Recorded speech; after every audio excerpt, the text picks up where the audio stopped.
അപ്പോസ്തല പ്രവൃത്തി 1-ാം അധ്യായം അതിൻ്റെ 3, 4, 5 വാക്യങ്ങൾ പ്രാരംഭത്തിൽ ആരെങ്കിലും ഒന്ന് വായിച്ച് സഹായിച്ചാട്ട്. Acts of the Apostles chapter 1 verses 3-2.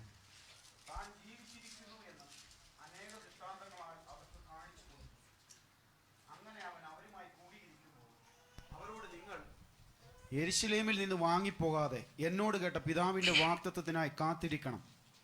യോഹന്നാൻ വെള്ളം കൊണ്ട് സ്നാനം മതി. ഒത്തിരി സന്തോഷമുണ്ട് നാളുകൾക്ക് ശേഷം നിങ്ങളോടുകൂടെ ആയിരിക്കുന്നതിൽ. ഞാനിങ്ങനെ ചിന്തിക്കാറുണ്ട്, നമ്മൾ I feel like back home, വീട്ടിൽ തിരിച്ചെത്തുന്ന പോലുള്ള അനുഭവം. നമുക്കറിയാം, എൻ്റെ സ്വഭാവം അനുസരിച്ച് എവിടെയെങ്കിലുമൊക്കെ നമ്മൾ ദൂരെ പോയാൽ നമ്മുടെ പലരുടെയും ചിന്തയുണ്ട്, എങ്ങനെയും ഒന്ന് വീട്ടിൽ വന്ന് ഒന്ന് കിടക്കണം. മറ്റുള്ളവരുടെ അടുത്തിരിക്കുന്നത് നമുക്ക് ഒരു ഡിസ്കംഫേർട്ടായിട്ട് തോന്നും. അപ്പോൾ വീട്ടിൽ വരാനായിട്ട് ആഗ്രഹമുണ്ട്. അപ്പം ഞാനിവിടെ ഇരുന്നപ്പോൾ ഇങ്ങനെ ഒത്തിരി ചിന്തകൾ ആത്മാവിൻ്റെ ഹൃദയത്തിൽ തന്നു. അതിലൊരു ചിന്ത, നമുക്കറിയാം, നമ്മൾ കുഞ്ഞുങ്ങളൊക്കെ ഉള്ളവർക്കറിയാം, പുറത്തൊക്കെ പഠിക്കാൻ പോകുന്ന പിള്ളേരെ വീട്ടിലേക്ക് വരുന്നതിന് മുമ്പ്, ഇപ്പോൾ അങ്ങനെയുള്ളവർക്കറിയാം, വരുമ്പോൾ മമ്മി പപ്പ ഞാൻ വരിക, മീൻകറിയൊക്കെ വെച്ചേക്കണം, എനിക്ക് ഫുഡ് കഴിക്കണം, ഞാൻ ഒന്നും ചെയ്യത്തില്ല. ചിലപ്പോൾ പറയാം, ഞാൻ വീട്ടിൽ വന്നാൽ ഒന്നും ചെയ്യത്തില്ല, ഞാൻ അവിടെ ഇരിക്കത്തേ ഉള്ളൂ, എനിക്കെല്ലാം തരണമെന്ന് പിള്ളേർ വിളിച്ച് പറയും. അങ്ങനെ എക്സ്പീരിയൻസ് നമുക്കുണ്ടാകും. അങ്ങനെ പിള്ളേരുള്ളവർക്കറിയാം, അവരുടെ ആഗ്രഹം തിരിച്ച് വീട്ടിലേക്ക് വരുമ്പോഴുള്ള ഒരു സന്തോഷം അവർക്കുണ്ടാകും. എന്നാൽ ആത്മാവ് എഴുതുന്നപ്പോൾ എന്നോട് ചിന്തിച്ചു, പിള്ളേരെപ്പോഴും വീട്ടിൽ ഇരിക്കാൻ നമുക്ക് ആഗ്രഹമില്ല, അവരെ എങ്ങനെയും വീട്ടിൽ നിന്ന് പറഞ്ഞു വിടണമെന്നാണ് അപ്പൻ്റെ അമ്മയുടെയൊക്കെ ആഗ്രഹം. എനിക്കറിയാം, ഞാൻ വീട്ടിൽ ഈ കുഞ്ഞുങ്ങളുള്ളവരറിയാം, ഈ പിള്ളേരൊക്കെ വന്നാലുണ്ടല്ലോ, ഈ സ്കൂളിൽ നിന്നൊക്കെ വന്നാൽ ജീൻസൊക്കെ ഊരി അവിടെ ഇട്ടേച്ച് പോകും, ബാഗൊക്കെ ആണെ കൊണ്ട് അവിടെ ഇട്ടേച്ച് അങ്ങ് പോകും. അപ്പം ഞാൻ പറയും, ഞാൻ ആദ്യമൊക്കെ നമ്മൾ കുറേ നാളുകൾ നമ്മൾ തന്നെ കാര്യങ്ങളൊക്കെ ചെയ്യും. അപ്പം ജെസക്കയിൽ എന്ത് ചെയ്യുമെന്ന് ചോദിച്ചാൽ ഞാൻ എൻ്റെ അനുഭവം തന്നെ അങ്ങ് പറയാം. പാത്രമൊക്കെ കൊണ്ട് അവിടെ ഇട്ടേച്ച് കഴുകും. അപ്പോൾ പപ്പ ഉണ്ടല്ലോ, കഴുകിക്കോളൂ. അപ്പം ഞാൻ കഴിഞ്ഞ ദിവസം പറഞ്ഞു, നിനക്കിപ്പം 10-15 വയസ്സായില്ലേ, ഇനി നീ തന്നെ കഴുകണം. കാര്യം നിന്നെ ഇപ്പോൾ വേറൊരിടത്ത് എവിടെയെങ്കിലും വീട് കാണാം, നീ ഇനിയിപ്പോൾ ഒരു കോളേജിൽ പോകണം. അപ്പോൾ റൂമിലൊക്കെ നോക്കുമ്പോൾ ഞാൻ ഈ പാത്രമൊക്കെ കഴിച്ചിട്ട് അല്ലെങ്കിൽ എന്തെങ്കിലും കഴിച്ചിട്ട് കട്ടിലിൻ്റെ അടിയിലോട്ട് അതിടും. അപ്പോൾ ഇപ്പം ഞാൻ പറഞ്ഞു, അങ്ങനെ ചെയ്യരുത്, കാര്യം നീ ഇനിയും പുറത്തു പോകേണ്ടതാണ്.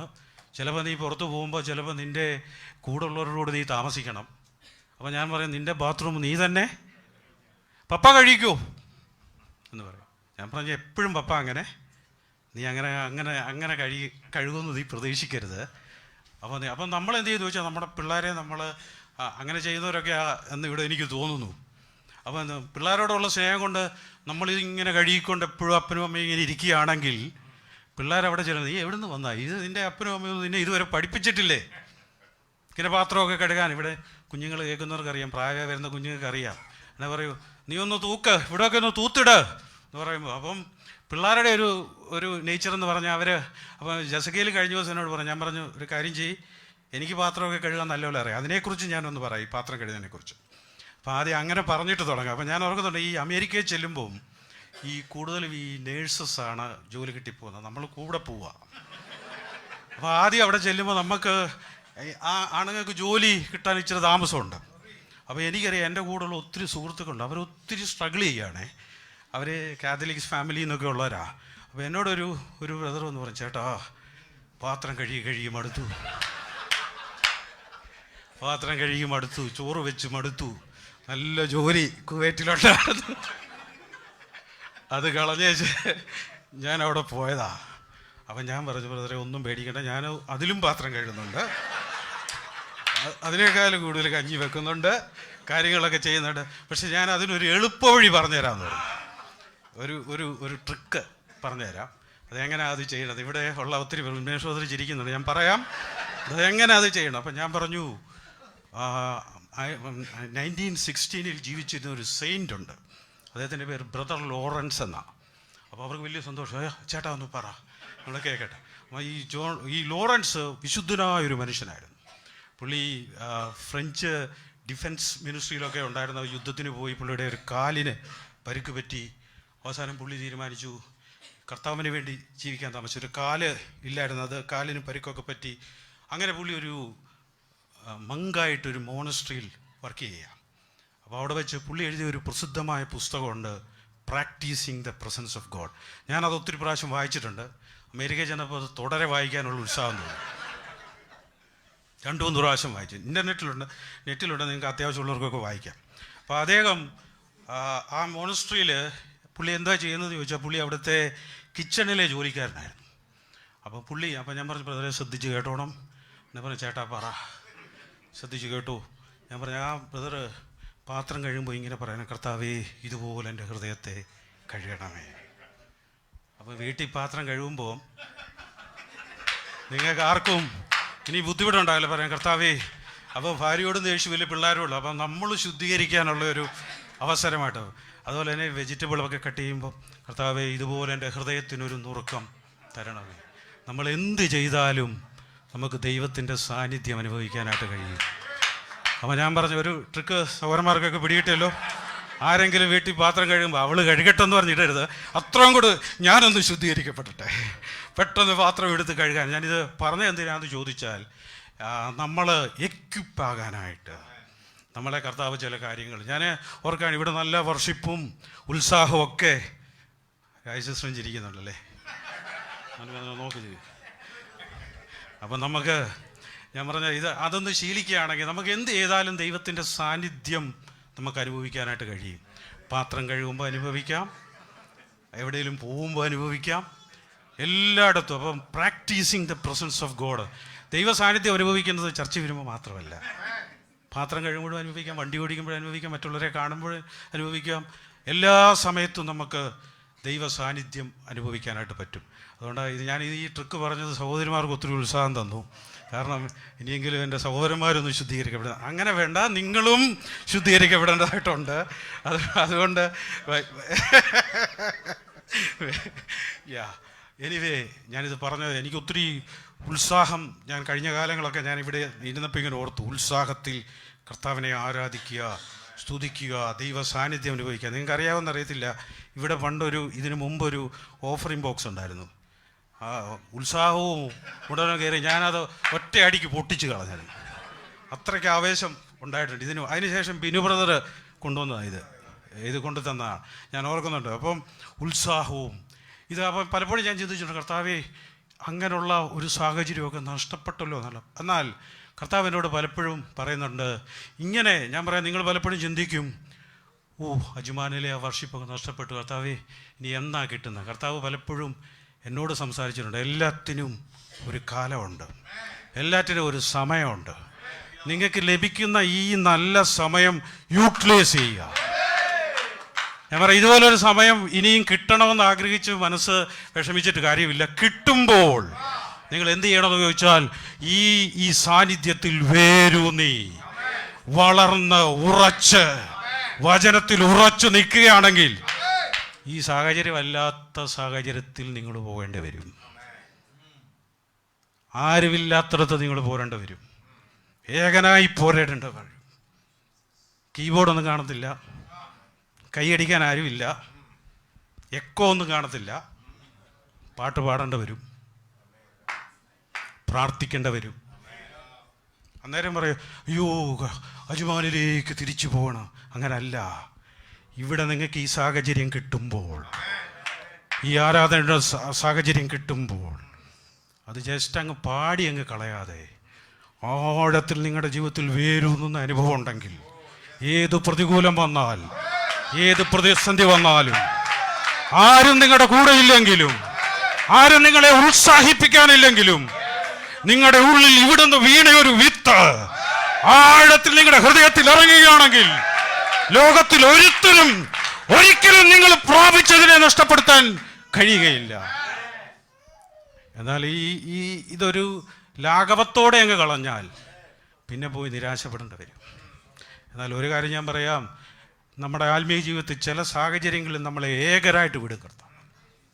എനിക്ക് എന്നും സഹോദരന്മാരാണ്, ബ്രദറെ ഇന്ന് വരണേ പ്രാർത്ഥനയ്ക്ക്. അയ്യോ ബ്രദറെ ഞാൻ ഉറങ്ങിപ്പോയി. അല്ല, വിളിച്ചു കൊണ്ടുവന്ന് പ്രാർത്ഥിപ്പിക്കുന്ന. എന്നാൽ ചില സാഹചര്യങ്ങളിൽ ആരും നിങ്ങളെ വിളിക്കാൻ കാണത്തില്ല. ആത്മാവ് നിങ്ങളെ ഉണർത്തും, അന്നേരം നിങ്ങൾക്ക് എഴുന്നേറ്റ് പ്രാർത്ഥിക്കാനായിട്ട് കഴിയുന്ന അവസരത്തിലേക്ക് നിങ്ങൾ ട്രെയിൻ ചെയ്യപ്പെടുന്നില്ലെങ്കിൽ, ഞാൻ പലരും പറഞ്ഞു കേട്ടോ, എന്നോട് ചില സഹോദരന്മാർ ഇങ്ങനെ പറയാറുണ്ട്, അജുമാനിലെ ആ സാന്നിധ്യം ഞാൻ ഇപ്പോഴും ഓർക്കുന്നു, എല്ലാം നഷ്ടപ്പെട്ടു. ഞാൻ ബ്രദറിനോട് പറഞ്ഞു, നഷ്ടപ്പെട്ടതല്ല, നിങ്ങൾ നഷ്ടപ്പെടുത്തിയതാണ്. നിങ്ങളുടെ ഉള്ളിൽ ആ വിത്ത് വീണിട്ടുണ്ടെങ്കിൽ, ഞാൻ പറയാം, ഏകനായിരുന്ന് എനിക്ക് അന്യഭാഷയിൽ പ്രാർത്ഥിക്കാൻ കഴിയും, ഏകനായിരുന്ന് എനിക്ക് ആരാധിക്കാൻ കഴിയും. ഇവിടെ നിങ്ങൾക്ക് ലഭിക്കുന്ന സമയം നിങ്ങളുടെ ഉള്ളിലത് വേരൂന്നി, വചനത്തിൽ വേരൂന്നി ഉറച്ചു നിങ്ങൾ പോവുകയാണെങ്കിൽ ഏത് പ്രതികൂല സാഹചര്യത്തിൽ വന്നാലും നിങ്ങൾക്ക് ആരാധിക്കാൻ കഴിയും, നിങ്ങൾക്ക് കർത്താവിനെ സ്തുതിക്കാൻ കഴിയും, അവന് നിങ്ങൾക്ക് മഹത്വം കൊടുക്കാനായിട്ട് കഴിയും. അതുകൊണ്ട് ഞാനിങ്ങനെ കേൾക്കുന്ന നിങ്ങളെ ഉത്സാഹിപ്പിക്കട്ടെ, വന്നിങ്ങനെ പാടി പ്രാർത്ഥിച്ച് സാന്നിധ്യം അനുഭവിച്ചു പോകാതെ നിങ്ങളുടെ ഉള്ളിൽ വേരൂന്നണം. നിങ്ങൾ വീട്ടിൽ ചെല്ലുമ്പം ഏകരായിട്ടിരുന്നൊന്ന് പ്രാർത്ഥിക്കണം. ആരാധന, ഞാനെപ്പോഴും വിശ്വസിക്കുന്ന ഒരു കാര്യം, ആരാധന എന്ന് പറയുന്നത് നമ്മളും ദൈവവുമായിട്ടുള്ള പേഴ്സണലായിട്ട് ഒറ്റയ്ക്ക് ദൈവസന്നിധിയിൽ ഇരിക്കുന്ന വർഷിപ്പ് എന്ന് പറയുന്നത്. നമ്മൾ പബ്ലിക്കിൽ കൂടുമ്പോൾ നമുക്ക് എല്ലാവർക്കും കൂടെ ഒന്നിച്ച് ആരാധിക്കാം. It's A beautiful time. എനിക്ക് ഒത്തിരി ഉത്സാഹമുണ്ട് ആരാധനയ്ക്ക്. ഇങ്ങനെ ഒന്നിച്ച് കൂടുമ്പോൾ ദൈവത്തെ സ്തുതിക്കുന്ന സാന്നിധ്യം അനുഭവിക്കുന്നത് നല്ല കാര്യമാണ്, നമുക്ക് എല്ലാവർക്കും കൂടെ ഉള്ളപ്പോൾ ചെയ്യാം. എന്നാൽ പ്രതികൂലത്തിൻ്റെയും ഏകാന്തതയുടെയും ആരുമില്ലാത്ത സമയത്ത് കർത്താവുമായിട്ടുള്ള ബന്ധം, യാക്കോബ് നമുക്കറിയാം, യാക്കോബ് ഏകനായി ദൈവവുമായി മല്ലു പിടിച്ചു. ഏകാന്തതയുടെ അനുഭവം വരുമ്പോൾ ഞാൻ പറയാം, നിങ്ങളിവിടെ ഇരിക്കുന്നവർ നല്ല ചർച്ച കാര്യങ്ങളൊക്കെ ഇവിടുന്നൊക്കെ മാറേണ്ട സാഹചര്യം. അതാണ് ഞാൻ പറഞ്ഞത്, പിള്ളേരെ നമ്മൾ എങ്ങനെ ട്രെയിൻ ചെയ്ത് വിടുന്നു, എങ്ങനെ അവർ ഒരു സാഹചര്യത്തിൽ പോകുമ്പോൾ എങ്ങനെ ഇപ്പം നമ്മൾ ഇവിടെ അസ്വസ്ഥരായിട്ടാണെങ്കിൽ നമുക്ക് അങ്ങനെയുള്ള ഒരു സാഹചര്യത്തിൽ അങ്ങനെ ആയിരിക്കാതിരിക്കാനായിട്ട് കഴിയും. അതിനായിട്ട് ഈ ദിവസങ്ങൾ നിങ്ങളെ ദൈവം സഹായിക്കട്ടെ. ഞാൻ ഈ വായിച്ച വാക്യം നമുക്കറിയാവുന്ന കാര്യമാണ്. ഞാനൊരു ബേസിക്കായിട്ടൊരു ഇൻട്രൊഡക്ഷനായിട്ട് ചില കാര്യങ്ങൾ ഇന്ന് പറയാൻ ആഗ്രഹിക്കുക. ഈ കർത്താവ്, നമ്മൾ ഈ വായിച്ച ഭാഗം നമ്മൾ പലപ്പോഴും വായിച്ചിട്ടുള്ളതാണ്. അവൻ കഷ്ടം അനുഭവിച്ച ശേഷം 40 നാളോളം അവർക്ക് പ്രത്യക്ഷനായി ദൈവരാജ്യം സംബന്ധിച്ച കാര്യങ്ങൾ അവനോട് പറഞ്ഞു. യേശുക്രിസ്തു ഉയർത്തെഴുന്നേറ്റതിന് ശേഷം ശിഷ്യന്മാരെ പഠിപ്പിച്ച ഒരു കാര്യം ദൈവരാജ്യത്തെക്കുറിച്ചാണ്. ദൈവരാജ്യം അപ്പോസ്തലന്മാരെല്ലാം പഠിപ്പിച്ച, ഈ ബൈബിളിൽ പുതിയ നിയമത്തിൽ ഏകദേശം 135 പ്രാവശ്യോളം ദൈവരാജ്യം എന്ന കാര്യത്തെക്കുറിച്ച് പ്രതിപാദിക്കുന്നുണ്ട്, ലേഖനങ്ങളിൽ പ്രതിപാദിക്കുന്നുണ്ട്. അപ്പോസ്തല പ്രവൃത്തിയിലെ എല്ലാ ലേഖനകർത്താക്കളും ദൈവരാജ്യത്തെക്കുറിച്ച് പറയാറുണ്ട്. അപ്പോൾ ഈ ദൈവരാജ്യം എന്താണ്? യേശു ഉയർത്തെഴുന്നേറ്റതിന് ശേഷം ശിഷ്യന്മാരെ കണ്ടിട്ട് അവരെ പഠിപ്പിച്ച എന്താണെന്ന് വെച്ചാൽ ദൈവരാജ്യത്തെക്കുറിച്ച് അവരോട് പറഞ്ഞു. ഈ അപ്പോസ്തല പ്രവൃത്തി തുടങ്ങുന്നതും അവസാനിക്കുന്നതും ദൈവരാജ്യത്തെക്കുറിച്ച് പറഞ്ഞിട്ടാണ്. പൗലോസ് പ്രസംഗിച്ചത് ദൈവരാജ്യത്തെക്കുറിച്ചാണ്. പൗലോസിനെക്കുറിച്ച് ഇങ്ങനെ പൗലോസ് ഞാൻ ആ വാക്യങ്ങൾ, നിങ്ങൾ ചില വാക്യങ്ങൾ വായിച്ച് സഹിക്കേണ്ടി വരും. 1-2 വാക്യങ്ങൾ വായിച്ചാൽ അറിയാം. ഞാൻ 1-2 വാക്യങ്ങൾ പൗലോസ് ഇത് നിങ്ങൾ വായിക്കുക. അപ്പോസ്തല പ്രവൃത്തി 8:12 വായിച്ചാൽ ഫിലിപ്പോസ് ശമരിയയിൽ ചെന്ന് ഫിലിപ്പോസ് പ്രസംഗിച്ചത് എന്താണെന്ന് അവിടെ എഴുതിയിട്ടുണ്ട്. അപ്പോസ്തല പ്രവൃത്തി 8-ാം അധ്യായത്തിൻ്റെ 12-ാമത്തെ വാക്യം ഒന്ന് വായിച്ചാട്ടെ.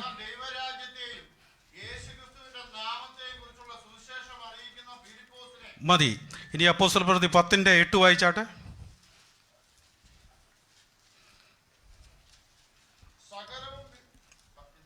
19:8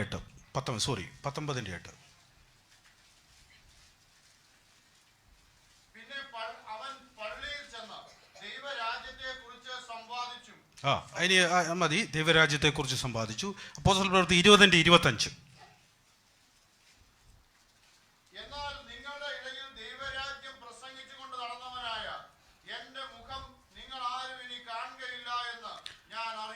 അപ്പോസ്തല പ്രവൃത്തി 28:23.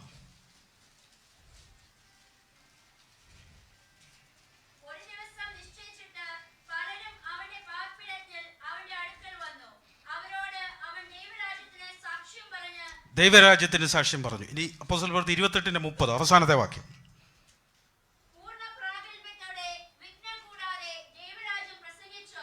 മതി. ഇവിടെ എല്ലാം വായിച്ചാൽ അറിയാം, 1-ാം നൂറ്റാണ്ടിലെ അപ്പോസ്തലന്മാർ പ്രസംഗിച്ചത് ദൈവരാജ്യത്തെക്കുറിച്ചാണ്. പഴയ നിയമം നമ്മൾ എടുത്താൽ അറിയാം, പഴയ നിയമത്തിൽ ഇസ്രയേൽ മക്കൾ ദൈവം വേർതിരിച്ച അബ്രഹാമിൻ്റെ മക്കൾ അബ്രഹാമിനെ വിളിച്ചു വേർതിരിച്ചു. അവരെ ദൈവം ഒരു സ്വന്തം ജനമാക്കി തീർത്തു. അവർക്ക് ദൈവം അവരെ ദൈവം കൂട്ടി. ദൈവത്തിൻ്റെ ആഗ്രഹം അവരെ രാജാവായിട്ട് ദൈവത്തിന് ഭരിക്കണമെന്നായിരുന്നു. നമ്മൾ ന്യായാധിപന്മാരുടെ പുസ്തകമൊക്കെ വരുമ്പോഴത്തേന് അവർ എന്നാ പറഞ്ഞവർ, നീ ഞങ്ങൾക്ക് വേണ്ട, ഞങ്ങൾക്ക് തന്നെ ഒരു രാജാവിനെ വേണം. അവരൊരു രാജ്യമായിട്ട് മാറി. ഇസ്രയേൽ ഒരു രാജ്യമായിരുന്നു, ദൈവത്തിൻ്റെ ജനമായിരുന്നു, ദൈവത്തിൻ്റെ രാജ്യം ആയിരുന്നു. എന്നാൽ അത് ലിറ്ററലായിട്ടുള്ളൊരു രാജ്യമായിരുന്നു. അവിടെ നമുക്കൊന്നും പ്രവേശനമില്ല. നമ്മൾ യഹൂദന്മാരല്ലാത്തതുകൊണ്ട് നമുക്ക് ദൈവരാജ്യം അങ്ങനെ പഴയ നിയമത്തിലെ യഹൂദൻ്റെ രാജ്യം, ഇന്നും നമ്മൾ യഹൂദരല്ലാത്തതുകൊണ്ട് യഹൂദന്മാരുടെ രാജ്യവും അവരുടെ ഇതുമായിട്ട് നമുക്ക് ബന്ധമൊന്നുമില്ല. നമുക്കതിനകത്ത് കയറാനോ അവരുടെ ഇതിലാകാനോ കഴിഞ്ഞില്ല. എന്നാൽ ഈ ഒരു കാലത്ത് ദൈവത്തിൻ്റെ ആഗ്രഹം, ദൈവത്തിൻ്റെ രാജ്യം ഈ ഭൂമിയിൽ സ്ഥാപിക്കപ്പെടണം, നമ്മളിലത് വരണം. എന്നാൽ യേശുക്രിസ്തു ഈ ഭൂമിയിൽ വന്നതിന് ശേഷം യോഹന്നാൻ പ്രസംഗിച്ചു തുടങ്ങിയത്, ദൈവരാജ്യം സമീപിച്ചിരിക്കിയാൽ മാനസാന്തരപ്പെട്ട് സുവിശേഷത്തിൽ വിശ്വസിപ്പീൻ. ദൈവരാജ്യത്തെക്കുറിച്ച് എന്ന് പറഞ്ഞാൽ, ഞാൻ സിജി ഓർപ്പിച്ചതുപോലെ നമ്മുടെ പൗരത്വമോ സ്വർഗത്തിലാണ്. അപ്പോൾ യേശു പ്രസംഗിച്ചത് ഒരു രാജ്യം ഞാൻ സ്ഥാപിക്കാൻ പോവുകയാണ്, ആ രാജ്യം അടുത്തിട്ടുണ്ട്. യേശു തൻ്റെ, നിങ്ങൾ വാക്യങ്ങളിൽ വായിച്ചാൽ അറിയാം, ഈ രാജ്യത്തെക്കുറിച്ച് പറയുന്നത് യേശു പറയുന്നുണ്ട്, നിങ്ങൾ ഈ രാജ്യം ശക്തിയോടെ വരുന്നത് നിങ്ങളിൽ ചിലർ കാണും. അത് എന്നാന്ന് വെച്ചാൽ പരിശുദ്ധാത്മാവിൻ്റെ ശക്തി ഇറങ്ങിയപ്പോൾ ദൈവരാജ്യം നമ്മളിൽ സ്ഥാപിക്കപ്പെട്ടു. ഇന്ന് ശരിക്കും പറയുകയാണെങ്കിൽ പൊസിഷണലി നമ്മൾ ദൈവരാജ്യത്തിലാണ്. പൊസിഷണലി ഈ ദൈവരാജ്യം എന്ന് പറയുന്നത്, ഇതിനെക്കുറിച്ച് ഞാൻ പറയാം, ഈ ദൈവരാജ്യം എന്ന് പറയുന്നത്, ചർച്ച് ദൈവരാജ്യത്തിൻ്റെ ഒരു മിനിയേച്ചറാണ്. സഭയെന്ന് പറയുന്നത് ദൈവരാജ്യത്തിൻ്റെ ഒരു മിനിയേച്ചർ. അവിടെ ദൈവത്താൽ ഭരിക്കപ്പെടുന്ന, ഈ നമ്മൾ പറഞ്ഞല്ലോ നമ്മുടെ പൗരത്വം സ്വർഗത്തിലാണ്. നമ്മൾ ഇവിടുത്തുകാരല്ല. യേശുവിനെ സ്വന്തം രക്ഷിതാവായി സ്വീകരിക്കുകയും കർത്താവിനെ സ്വീകരിക്കുകയും ചെയ്യുന്നവർ വേറൊരു രാജ്യത്തിൻ്റെ സിറ്റിസണാണ്. നമ്മൾ വേറൊരു രാജ്യത്തിൻ്റെ സിറ്റിസണായിട്ട് മാറുക. അപ്പോൾ ഈ രാജ്യത്തിൽ, ഈ പുതിയ രാജ്യത്തിൽ ഒത്തിരി പ്രോട്ടോക്കോളുണ്ട്. എങ്ങനെയാണ് ദൈവരാജ്യത്തിൽ ജീവിക്കേണ്ടത്, എങ്ങനെയാണ് ദൈവരാജ്യം ഓപ്പറേറ്റ് ചെയ്യേണ്ടത്, ദൈവരാജ്യം എങ്ങനെ ഓപ്പറേറ്റ് ചെയ്യപ്പെടുന്നത്, അതാണ് കർത്താവ് ഈ ഭൂമിയിലായിരുന്നപ്പോൾ പഠിപ്പിച്ചത്. ദൈവരാജ്യത്തെക്കുറിച്ച് അനേക ഉപമകൾ കർത്താവ് പഠിപ്പിച്ചു. ദൈവരാജ്യം ഇങ്ങനെയാണ്, ദൈവരാജ്യം വിതയ്ക്കുന്നവൻ്റെ ഉപമ പറഞ്ഞു. അനേക ഉപമകളിലൂടെ കർത്താവ് ദൈവരാജ്യം എന്താണെന്ന് മറ്റുള്ളവരെ പഠിപ്പിക്കുകയായിരുന്നു. അപ്പോസ്തലന്മാരും പ്രസംഗിച്ചത് ദൈവരാജ്യത്തെക്കുറിച്ചാണ്. നമ്മൾ ചിന്തിക്കും ക്രിസ്ത്യ ജീവിതം എന്ന് പറഞ്ഞാൽ ജസ്റ്റ് യേശുവിനെ സ്വന്തം രക്ഷിതാവായി സ്വീകരിച്ചു, പാട്ടുപാടി പ്രാർത്ഥിച്ചു, സ്നാനപ്പെട്ടു, ഇനി അങ്ങനെ കർത്താവ് വരും പോകാം. അതിനപ്പുറത്ത് അതല്ല, നിങ്ങളെ ഒരു രാജ്യത്തിലേക്ക് കർത്താവ് കൊണ്ടുവന്നിരിക്കുക. വചനം അത്, ഇരുട്ടിൻ്റെ അധികാരത്തിൽ നിന്ന് സ്നേഹസ്വരൂപനായ പുത്രൻ്റെ രാജ്യത്തിൽ ഞാൻ നിങ്ങളെ ആക്കിയിരിക്കുന്നു. നിങ്ങളായിരിക്കുന്നത് വേറൊരു രാജ്യത്താണ്. എന്നാൽ ഈ രാജ്യം ഭൗമികമല്ല. യേശു സ്ഥാപിച്ച ഈ ദൈവരാജ്യം ഭൗമികമല്ല. യേശു തന്നെ പറഞ്ഞു, ഈ കാറ്റ് ഒന്ന് അടിച്ച് അങ്ങോട്ടും ഇങ്ങോട്ടും പോകുമ്പം നിങ്ങൾ ശബ്ദം കേൾക്കും, നിങ്ങൾക്കത് എക്സ്പീരിയൻസ് ചെയ്യാം. പക്ഷെ നിങ്ങൾക്ക് ഈ ദൈവരാജ്യം ഇവിടെ കാണാൻ എങ്ങനെയാണ് കാണുന്നതെന്ന് ചോദിച്ചാൽ എക്സ്പീരിയൻസിലൂടെ ദൈവരാജ്യം നമുക്ക് കാണാനായിട്ട് കഴിയുന്നത്. അപ്പോൾ കർത്താവ് ഇവരെ പഠിപ്പിച്ചത് ദൈവരാജ്യത്തെക്കുറിച്ച്. ദൈവരാജ്യത്തിന് ഓരോ പ്രോട്ടോക്കോളുണ്ട്. ഞാൻ പറയാം, ഇപ്പോൾ നമ്മൾ നാട്ടിൽ നിന്ന് ഇവിടെ വരുമ്പോൾ അറിയാം, ഞാൻ നാടൻ ഭാഷയെ പറയുന്നത് തെറ്റിദ്ധരിക്കരുത്, നാട്ടിലൊക്കെ നമ്മൾ വഴിയരികെ നിന്ന് മൂത്രമൊക്കെ ഒഴിക്കും.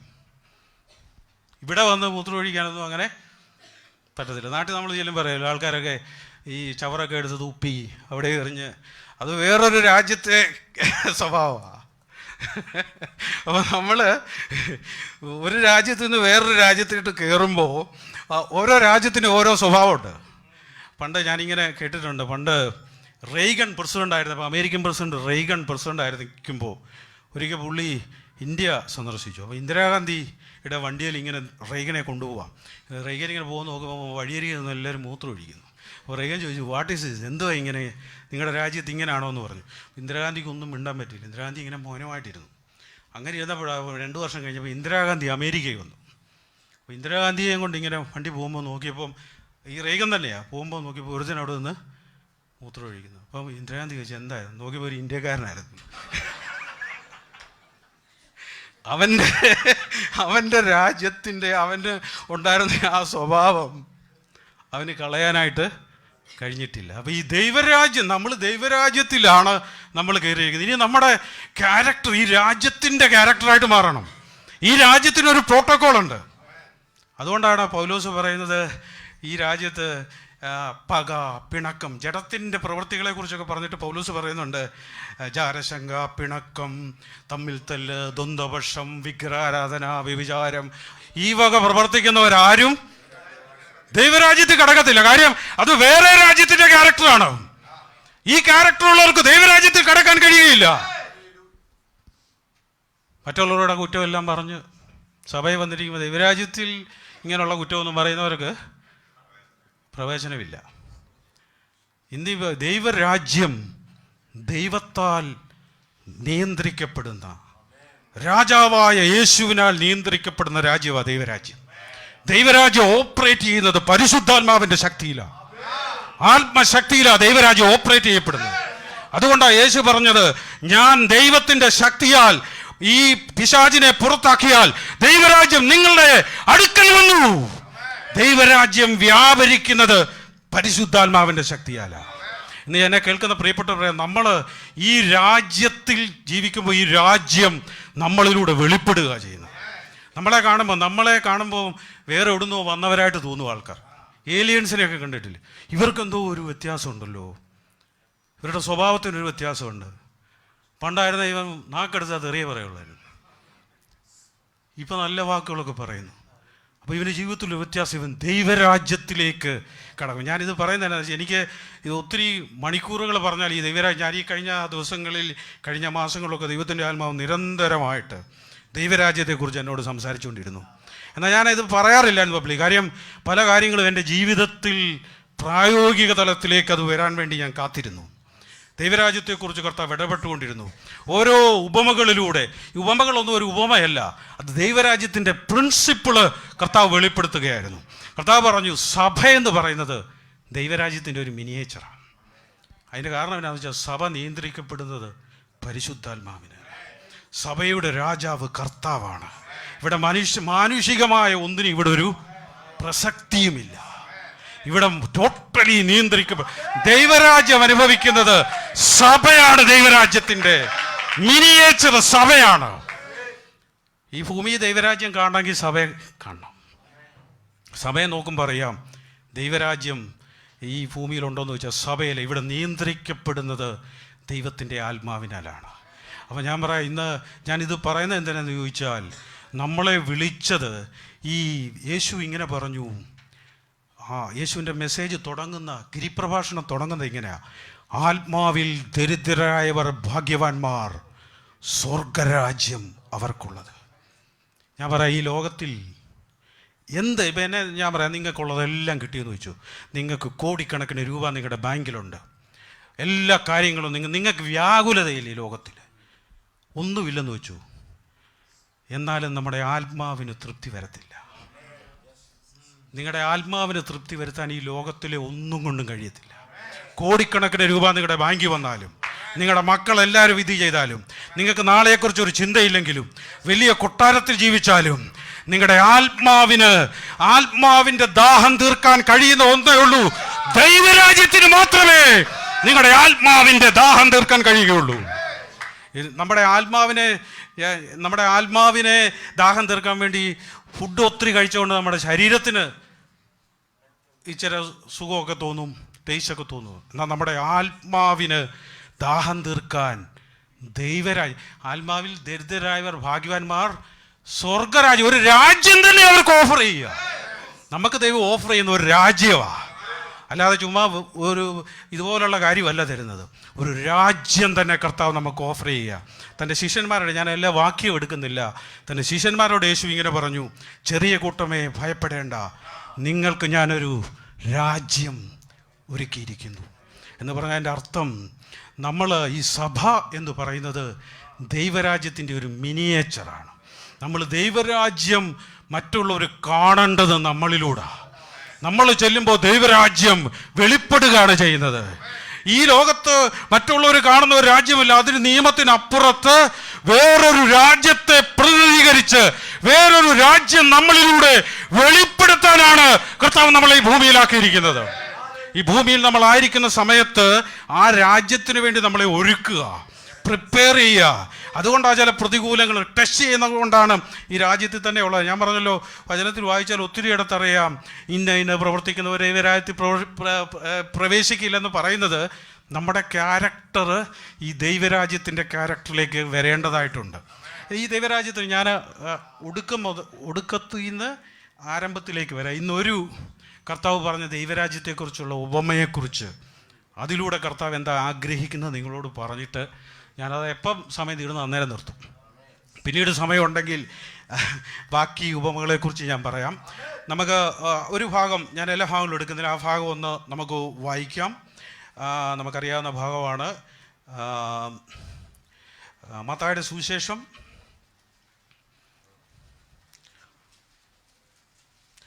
20-ാം അധ്യായം 1 മുതലുള്ള വാക്യത്തിൽ യേശു ദൈവരാജ്യത്തെക്കുറിച്ചൊരു ഉപമ പറയുന്നുണ്ട്. അതിനകത്ത് പറയുന്ന ദൈവരാജ്യത്തിൻ്റെ പ്രിൻസിപ്പിൾ മാത്രം ഇന്ന് പറയാം.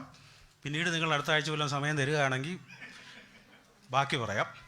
ഇന്ന് ഈ ഒരു കാര്യം മാത്രം പറഞ്ഞിട്ട് പോവാം. ആ ഭാഗം നമുക്കറിയാവുന്ന അത് ഒന്ന് വായിച്ചാൽ നന്നായിരിക്കും.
കർത്താവ് ഈ ഉപമയിലൂടെ ദൈവരാജ്യം ഓപ്പറേറ്റ് ചെയ്യപ്പെടുന്നത് എങ്ങനെയാണെന്നാണ് പറയുന്നത്.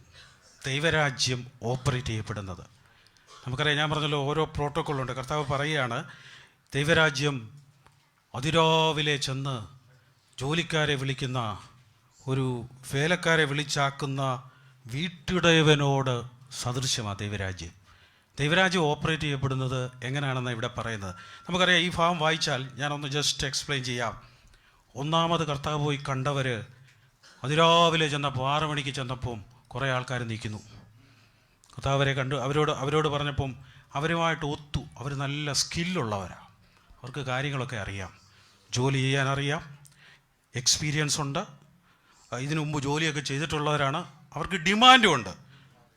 ഞങ്ങൾക്ക് ഇവിടുത്തെ വിട്ട് ഞങ്ങൾക്ക് ഇത്ര രൂപ അല്ലെങ്കിൽ ഒരു ദിനാർ ഞങ്ങൾക്ക് തരണം. അപ്പോൾ അതിന് കഴിവുള്ളവരാണ്. ഞാനിങ്ങനെ ഈ ഭാഗം കർത്താവ് ഇടപെട്ടപ്പോൾ എനിക്ക് മനസ്സിലായി, ഇവരെ സംബന്ധിച്ച് ഇവർ സ്കില്ലുള്ള ആൾക്കാരാണ്, പഠിപ്പുള്ളവരാണ്. ഞാനിങ്ങനെ പറയുന്നുണ്ട്, ഇവർ PhD ഒക്കെ എടുത്ത ആൾക്കാരാണ്, തിയോളജിയൊക്കെ ഉണ്ട്, തിയോളജിയിൽ PhD ഉണ്ട്, MDiv അങ്ങനെയൊക്കെ പറയുന്നത് കേട്ടില്ലേ, MDH. ഇങ്ങനെ നല്ല കാര്യം, അതൊക്കെ പഠിക്കുന്നത് നല്ല കാര്യമാണ്. ഇതെല്ലാം ഉള്ളത്, അതുകൊണ്ട് അവർക്കറിയാം. അതുപോലെ തന്നെ അവർ കുറച്ചുകൂടെയൊക്കെ പറയുകയാണെങ്കിൽ കൗൺസിലിങ്ങിലൊക്കെ ഡിപ്ലോമ ഒക്കെ ഉള്ളവരാണ്. അപ്പോൾ അവർ പറഞ്ഞു, ഞങ്ങൾ മുന്തിരിത്തോട്ടേ വരാം, പക്ഷേ ഒറ്റ കാര്യമേ ഉള്ളൂ, ഞങ്ങൾക്ക് നല്ല സ്കില്ല് ഉള്ള ആൾക്കാരാണ്, അതുകൊണ്ട് ഞങ്ങൾക്ക് ഇത്ര രൂപ തരണം. നല്ല കാര്യം, അവർ പറഞ്ഞത് തെറ്റൊന്നുമില്ല. കാര്യം അവർ കഷ്ടപ്പെട്ട് പഠിച്ചതാണ്. തിയോളജിയൊക്കെ പഠിക്കാൻ ഒത്തിരി ബുദ്ധിമുട്ടാണ്. അതെല്ലാം കഷ്ടപ്പെട്ട് പഠിച്ച് അവരെ ഓർഡിനേഷനൊക്കെ കൊടുത്തതാണ്. ഞാൻ അങ്ങനെ പറയാം, അതെല്ലാം കൊടുത്തതാണ്. അതുകൊണ്ട് അവരെ സംബന്ധിച്ച് അവർ കഷ്ടപ്പെട്ട് ഇത്രയൊക്കെ ചെയ്തു പോയതുകൊണ്ട് അവർ പറയുന്ന ഡിമാൻഡ് അവർക്കുണ്ട്. കർത്താവ് പറഞ്ഞു ഓക്കെ കുഴപ്പമില്ല, നിങ്ങളും പൊക്കൂ. അവർ രാവിലെ ആദ്യം വിളിച്ചത് നല്ല തടിയൊക്കെ ഉള്ള, നല്ല വണ്ണമൊക്കെ ഉള്ള, ചെയ്ത് നല്ല ശീലമുള്ള, നല്ല ഇംഗ്ലീഷൊക്കെ എലക്കൻ്റായിട്ട് പറയാൻ കഴിയുന്ന, ഗ്രീക്കും ഹീബ്രുവും ഒക്കെ പറയാനറിയാവുന്ന ആൾക്കാർ. അപ്പോൾ അവർ വചനമൊക്കെ പറയുമ്പോൾ എനിക്കും അറിയാം. നമുക്ക് ഗ്രീക്കൊക്കെ ഇപ്പോൾ ഈ ഇതുണ്ട്, ഒരു സൈറ്റുണ്ട്, ഈ ബൈബിൾ ഓൺലൈനിലുണ്ട്. അതിനകത്തെല്ലാം ഗ്രീക്കും ഹീബ്രു എല്ലാം ഉണ്ട്, പ്രത്യേകിച്ച് പഠിക്കേണ്ട കാര്യമില്ല, അതൊക്കെ അറിയാം. അങ്ങനെയുള്ളവരാ. അവർ പറഞ്ഞു കുഴപ്പമൊന്നുമില്ല, ഏത് കൗൺസിലിങ്ങും ഞങ്ങൾ എടുത്തോളാം, ഒരു പ്രശ്നമില്ല, നിൻ്റെ തോട്ടത്തിൽ ഞങ്ങൾ ജോലി ചെയ്തോളാം. ആദ്യത്തെ ഒരു ഗ്രൂപ്പ് ഇത്ര കഴിവ് ഒക്കെ ഉള്ളവരാണ്. കർത്താവ് പറഞ്ഞു, അവരോട് പറഞ്ഞു പോയി ചെയ്തു. രണ്ടാമത് കർത്താവ് അടുത്ത് 9 മണി നേരത്ത് ചെന്നപ്പോൾ വേറെ കുറേ ആൾക്കാർ നിൽക്കുന്നു. അവർക്ക് അത്ര സ്കില്ലില്ല, BTH ഇല്ല, എനിക്ക് തോന്നുന്നു അങ്ങനെ വേറെ അതിൻ്റെ താഴെ വരണമുണ്ടല്ലോ, BDയുടെ താഴെ BTH.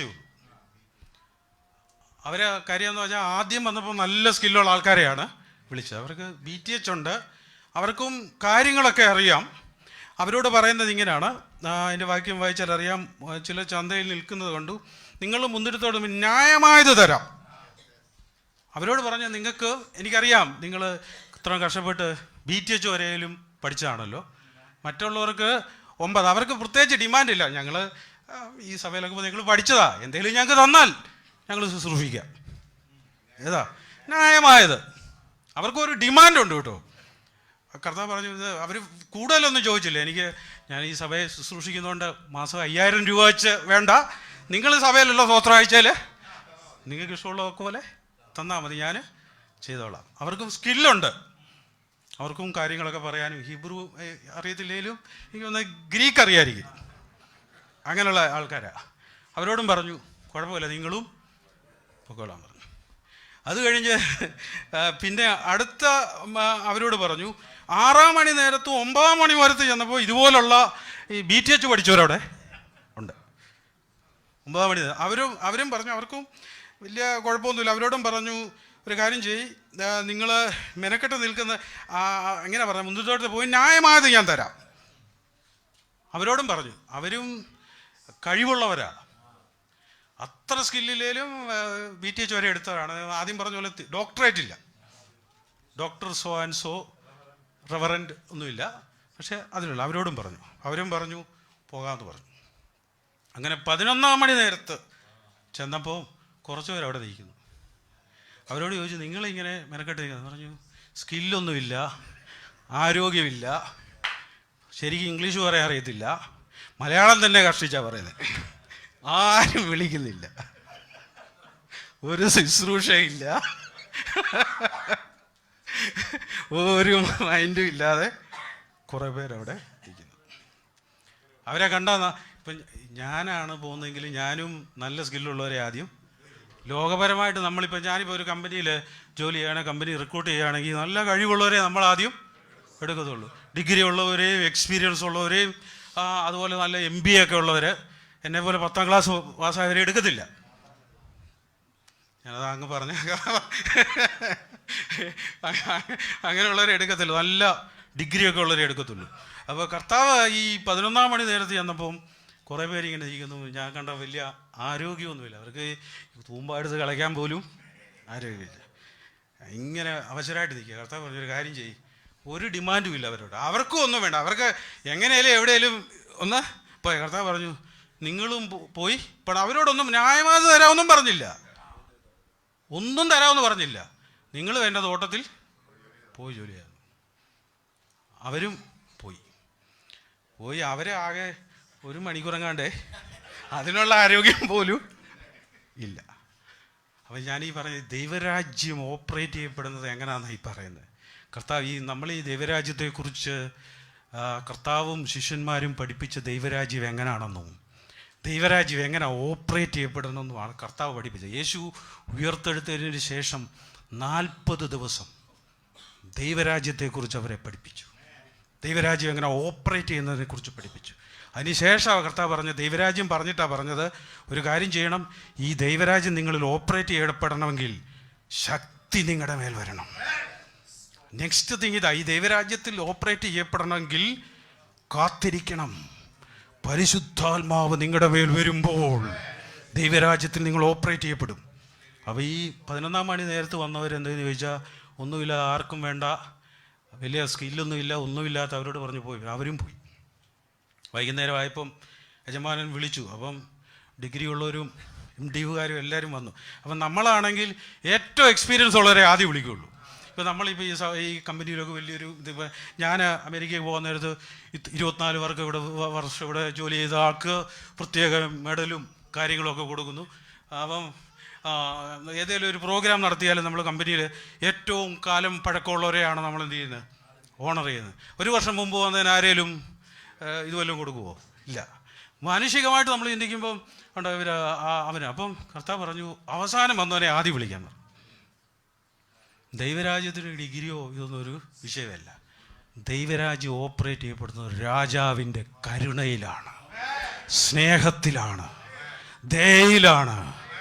ദൈവരാജ്യം ഓപ്പറേറ്റ്, അവിടെ മാനുഷികമായ നിങ്ങളുടെ കഴിവോ നിങ്ങളുടെ പ്രവൃത്തിയോ ഇതൊന്നും ദൈവരാജ്യത്തിൽ പ്രശ്നമല്ല.